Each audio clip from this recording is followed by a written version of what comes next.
Hello, everybody. This is Bill Luzniski for Rants on the Ruling Crack Class, the podcast of the primary of the ruling class grassroots organization. I am joined again by Todd tonight. And, there's just a lot of things going on right now that will make your head spin, right? It'll make you kind of turn over and think twice or do a double take or what have you. It's really hard to figure out some of the things that are going on right now. We stay on top of things. So, when you got us a little bit confused and scratching our heads, I think it's fair to say a little bit complicated. But, some of the things that are happening right now, and I'm not even getting into the lawfare on Trump. That's No, mind boggling, by itself, because it's yeah, just so far beyond the pale, so far beyond anything reasonable. If you're trying to figure out the logic behind it, or if you're trying to figure out, what their strategy is or what their legal points are, no, you're going down the wrong path. There they is just hate it. Yeah, there are no legal points, right? There is no strategy. It's just put him in jail no matter what, whatever the cost is. Who cares? And that's all that's about. So we're not even talking about that. What we're talking about are some of the other things that are going on right now, specifically in Congress. And Todd, I kind of want to turn it over to you because some of the things that are happening, like we said, are head scratching, but I think there might be something behind it. I think there might be a little bit more than what most people are thinking about right now. Well, if we just look at the vote on the FISA renewal of the FISA extension for 2 years, I think it is. You had 42 Democrats that vote no on this, 117 uniparty Republicans that vote yes, it passes. And I said, thinking to myself, I'm shocked, never surprised at this point. I mean, it's shocking to me that we have 117 people that call themselves Republicans think this is a good idea or are willing to put their name on it and say, yes, I voted that way, when they know that the majority of their constituents are not in favor of renewing this FISA bill. That is pretty much common knowledge that most Americans, by a large share, In do both not want parties. In both parties. both parties. So if you've got 42 people in the Democrat Party voting no, why are they voting no? Is it because they are their American patriotism is too strong for them to vote with the party? Because Democrats don't break from their party vote very often. 42 of them is a big deal. If you got 42 of them saying no way, that to me, now if you had 3 or 4, I could see it, but 42 is a substantial amount when you're talking about the Democrats in any vote. And 117 Republicans that vote basically against their constituents. I can't help but think that politics in this country is at such a point to where I think there's a lot of good people that want to get involved in politics, and they have the best of intentions when they run for that office and they say they're going to do what their constituents say. They're going to do what the American people want. I'm elected. I'm representing my people. But there's something that happens when they get to Washington. I don't know exactly what it is, but whatever it is very powerful. There's no other way you can explain a complete 180, a turn, or votes like this, unless there's something else going on behind the scenes that is manipulating them into voting this way. Is that extortion? Is that threatening? Is it money? How do we get to the point? I don't know the answer, but I'm not a very smart man, but I could take a look at this and say, you know what? There is something in Washington that makes people do stuff that they had no intention of doing when they got there. Mm-hmm. And that's the only way you can explain it. Because you can't tell me that all 117 of these Republicans, when they went to Washington, thought that extending FISA was a good idea. I'm not buying it. Even though they are uniparty Republicans, I'm not buying that. No way. Well, I don't disagree with you at all. And I think this vote is probably a clear contrast. I think it's probably one of the easiest things we've had to look at to figure out, okay, just how many congressmen are really uniparty and how many of them are nationalists that, are really there for the reasons they should be, whether they're conservative or liberal, right? Whether we agree with them or not on their politics, are they there to represent the people? Or are they there as a uniparty, right? Kind of the globalist echelon, if you will. Yeah. And you have 117 Republicans and 142 Democrats that voted yes on this measure. Okay, now that, as you said, this measure, this FISA spying bill, is one of the most unpopular things in the country. Nobody wants it on either side of the aisle. every one of those reps are voting against what their constituencies want. So what is that? 117 plus 142, that is 259 members of Congress. That's the uniparty. Those are Yes. the globalists, the 259 members of Congress. That's the uniparty, 259 of them. Now you had the 86 and 42, that's 128. So that only leaves 128 members that are what I would call nationalists, whether they're conservative or liberal, right? Whether you agree with them or not, they are trying to do their job. That's 100 and what I say, 128 of them. So you've got 259 versus 128. That's the ratio. That's the ratio we've got in Congress. It's about 2-1, about 2-1 of uniparty over people that are really trying to do the right thing. And like you said, Todd, I think a number of them are coerced. A number of them are, if they come to you and say, look, we're going to take out your family, what are you going to do? Yeah, who knows what they're doing? They're doing something, and it's very powerful, whatever they're doing. But here's one thing I would say. People of integrity, if they're put in that situation, they may do what they have to do on a given vote, but you'll see them resigning office the next day. I don't see that happening. No. So I mean, truly, that's a tough one. You got a career, you worked hard and everything. You get in Congress all of a sudden, they come to you, they put a literal, a figurative gun to your head. And if I realize there's not going to be any way around it, if I realize I'm going to be a pawn for the rest of the term, I may do what I have to do today, even if it's voting against my conscience. But I guarantee you I'll resign tomorrow. That is my integrity.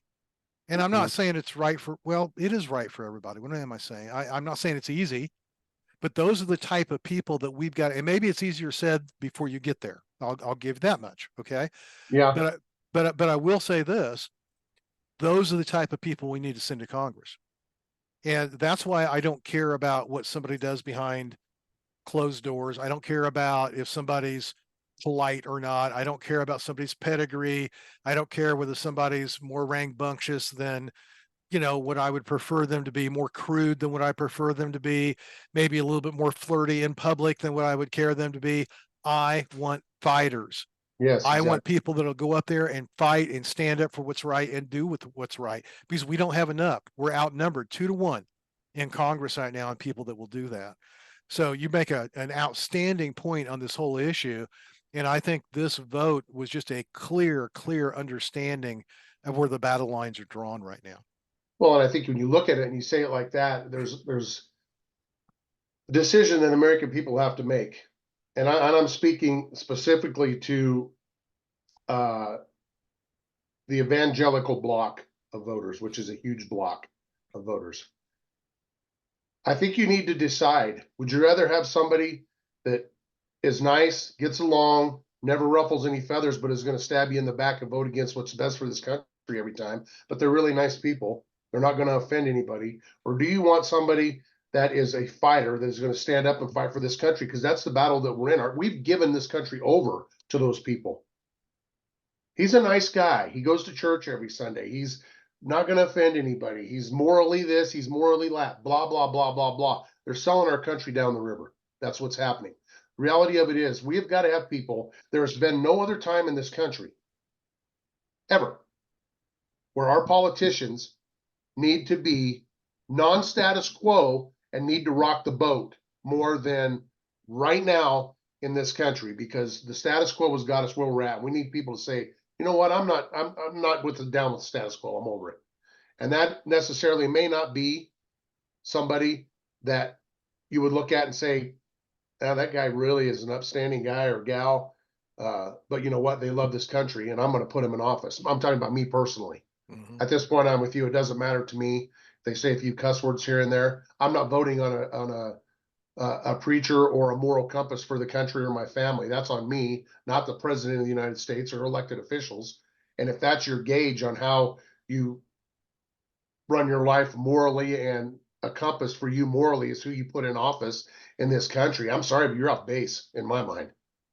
Well, let me put it this way. I'm going to be a little bit bold, and I hope I don't offend anybody, but if I do, I'm not going to apologize. This is what I think is real, and I feel like I owe it to everybody to say it. Jesus picked 12 people to lead his church.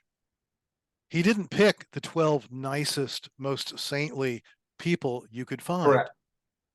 Okay. Now, I think everybody needs to contemplate that. And if some people that are rough, a little bit rough around the edges, can be chosen by our Lord and Savior to be the leader of his church forever and ever, then I think we could probably choose someone that's a little bit rough around the edges to lead us in Congress or to be a president or whatever it might be. And I don't think we're going to be stained by that. I don't think there should be any repugnance by that. I think that's false humility to try to claim that. And I can get on my high horse about this too. So let's not go there. But the point is well taken. Okay. We need fighters. We need people that are going to stand up for this country. We don't need the 2/3, 1/3 on the vote. They're going to sell us down the river. We don't need the uniparty versus nationalists. We need nationalists, people that care about our country. I'll disagree with them on politics all day long, but as long as they'll care about America, as long as they're not sold out to the globalists, okay, let's go then. I'm with you. Let's work together. And So I think the more you, I was listening to that, the more I was thinking, I think I'm more shocked by the 42 breaking ranks of the Democrats personally than I am the 117 Republicans mhm, voting yes. The 42 breaking rank, I mean, you know, I know we've been digging in politics for a long time. The Democrats move as one unit on mhm. everything. They very rarely have 42 people break rank. And to me, that's significant. So I think I'm going to take that as a win for America. Obviously, the 117 in the Republican Party, that's the uniparty. But the 42 that are breaking rank, that's a big deal to me. Yeah, I think so too. And there's one thing else I want to throw into this mix, Todd. I think because Trump, Speaker Johnson's been a real mystery. You kind of alluded to people that just vote totally Now, different than what you would explain him to me. expect. Explain him. How do you Yeah. explain that? Well, I think maybe I believe he's coerced. Extorted, Something's whatever. I happened. fully believe that. But I think if you look at Trump, this is what's been really interesting to me because Trump, he came out against FISA. Then when he was on stage with Speaker Johnson when they were proposing some new legislation about election reform, which I want to talk about, Trump was like a little bit less harsh about it. He was to the point of, well, I don't really like FISA. Instead of saying no, vote against it, he was like, well, I really don't like FISA. And and Speaker Johnson has come out and said, well, Trump and I are exactly on the same page on everything. Of course, you'd expect him to say that. My point, though, is I cannot help but wonder if there's not some quid pro quo going on here. And it goes deeper than Speaker Johnson. I think with the deep state. Don't Right. think for a minute the deep state isn't shaking in their boots right now, Todd. Don't think they don't realize how popular Trump is. Don't think they don't realize the likelihood that he will get in office. It's not even about Trump. It's about the movement that he started at this point. Trump I, just happens to be the mouthpiece for that movement. The I, movement is mhm. bigger than Trump. I Way bigger. agree with that. So there may be some quid pro quo here. There may be some like, okay, we're going to play nice with you here. We're going to let you have your election integrity reform, which by the way, if they go through with that, Todd, It'd that's be big. It'd huge. be a big It's deal. huge. You have to prove you're a citizen to vote. And it requires all the states to clean their voter rolls. And now think Which about we that. know is a big deal with Eric and stuff. That's how they get away with that. They stuff the voter rolls through Eric, the Well, electronic registration, and what that's what happens. if I can really hone down on this for a second, understand the Supreme Court, as frustrating as it's been to us, and as maddening as it's been, they have been very consistent saying it is up to Congress. It is up to Congress. It is up to Congress. It is up to Congress. Okay, now if Congress does this, the Supreme Court has no choice but to go in and enforce it. So they can now enforce the cleaning of voter rolls. They can enforce voter ID. They can That's a enforce good point. all of Good. these things. So, I mean, so this is huge. It is absolutely huge. And if I were in Trump's camp and I was, weighing the chess game in my mind, knowing you can't have everything you want, if there was one thing I would want to grab victory on and being willing to trade away some pieces for, this is it. This Yeah. is what I would want. So it'll be real interesting to see how this falls out. It's a And good thought process. I never really thought about it that way, but that's, yeah, could be. so we'll I have to hope. see. But I think and I pray that God has not forsaken us. I think we are a country of destiny. I think we are meant for greater things than what we have already come to.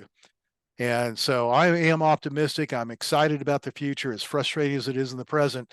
I just want to say, hey, hang on and protect yourself, protect your family, because it's going to get worse before it gets better, right? So they're all in. They can't go back. No, That's I've right. said that before. They can't say, "Oh, we're just kidding." Trump's a good guy. We want him in office. He's a great dude. Everything we've done is just lawfare, and we were trying to really discourage him from running. Just politics as usual, you Yeah, know. Yeah. that's not going to happen. They're all in. Their chips are all in on the table, and the Yep. cards are last cards being dealt right now. So, but the thing about the FISA too is I don't think it was even so much as renewing FISA that I was opposed to, because I think there maybe are certain times where the FISA principles in that are a good thing. It was the amendment. It was the amendment of going to a judiciary and getting a warrant in order to do that. And they don't want that. They want to expand the powers, warrantless powers. And I'm telling you, people, if you think that's a good idea, I mean, it goes against everything that we left England for and fought the revolution for. It's crazy. Yep. Really Sure is. is. Okay, my friend, thank you so much for another great podcast. I appreciate it. Yes, you bet. And short, sweet, but things are crazy and they're going to get crazier. But you got to remember deep down that it's always a great day to be an American, and communism, it'll always suck. So remember that. We'll catch you on the next one. Thanks, everybody.